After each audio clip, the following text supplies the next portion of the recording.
Sir ಅವರು ಹೇಳೋರಲ್ಲ ಅತ್ಯಂತ ಶಿವರಾಜ್ ಪಾಟೀಲ್ ಅವರು ಸಮಸ್ಯೆಗಳು ಹೇಳೋದು ನೂರಾರು ಸಮಸ್ಯೆಗಳು. ಜೀವಂತ ಸಮಸ್ಯೆ ಇದ್ರೆ ಜೀವನೇ ಅಲ್ಲದು.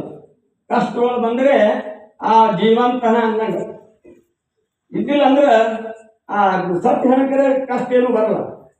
ಹಂಗೆ ವಯಸ್ಸಾದ್ಮೇಲೆ ಇವೆಲ್ಲ ಬರವೇ ಇರ್ತಾವ.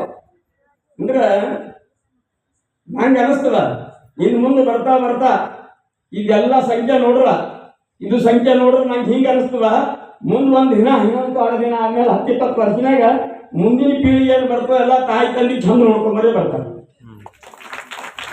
ಯಾಕೆ ಬರ್ತಾರಪ್ಪ ಅಂದ್ರೆ ಅವ್ರ ಮಕ್ಕಳು ಬಂದಿಲ್ಲ ಅಂದಾರ ಸಂಸ್ಕಾರ ತಗೊಂಡು. ಇವ್ರು ಸಂಸ್ಕಾರ ತಗೊಂಡ್ರಂದ್ರ ಮುಂದಿನ ಮಕ್ಕಳು ಮುಂದೆ ಸಂಸ್ಕಾರ ಕಡೆ ಆಗ್ಬಿಡ್ತಾವ. ಆ ಸಂಸ್ಕಾರ ಕೊಡುವಂತ ಕೆಲಸ ಇಲ್ಲಿ ಹರಳೆಯನ್ನು ಗೈಮಠದ ಕುಂತು ಅಕ್ಕೋರ ಬಗ್ಗೆ ಹೇಳಿದ್ರು ಬುಳ ಸಾಹೇಬರು. ಎಷ್ಟು ಚಂದದ ನೋಡ್ರಿ. ನಾವೇನು ಮಾಡಿದ್ವಿ ನಮ್ಮ ಸಂಸಾರಕ್ಕೆ, ನಮ್ಮ ವ್ಯಕ್ತಿಗತ, ನಮ್ಮ ಸ್ವಂತ ಸಲುವಾಗಿ ಮಾಡತ್ತೀವಿ. ಅವ್ರು ಇಡೀ ಸಮಾಜ ಸಲುವಾಗಿ, ಸಮಷ್ಟಿ ಸಲುವಾಗಿ ಕೆಲಸ ಮಾಡ್ತಾರೆ. ಬಸವಣ್ಣ ಏನು ಕೆಲಸ ಮಾಡಿದ್ರು, ಅಕ್ಕಮಾದೇವಿ ಏನು ಕೆಲಸ ಮಾಡಿದ್ರು, ಅದ್ರ ಅಂಶವಾಗಿ ಅವ್ರಿಗೆ ಕೆಲಸ ಮಾಡ್ತಾರೆ.